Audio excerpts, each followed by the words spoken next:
വിവാദമായി ഒരുപക്ഷെ ഇത് മാറിയേക്കാം.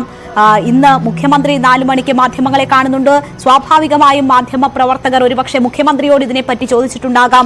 എന്താണ് കേരളത്തിന് പറയാനുള്ളത്, എന്താണ് ഈ കേന്ദ്രവും സംസ്ഥാനവും തമ്മിലുണ്ടായിട്ടുള്ള ആശയവിനിമയം എന്ന് ഒരുപക്ഷെ മുഖ്യമന്ത്രി വാർത്താ സമ്മേളനത്തിൽ വിശദീകരിക്കും എന്ന് നമുക്ക് കരുതാം.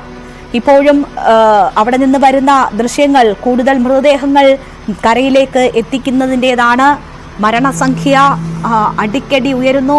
199 മരണം സ്ഥിരീകരിക്കപ്പെട്ടിരിക്കുന്നു. അപ്പോഴും കാണാതായവരുടെ എണ്ണം നമ്മളുടെ ഉള്ളുലയ്ക്കുന്നതാണ്.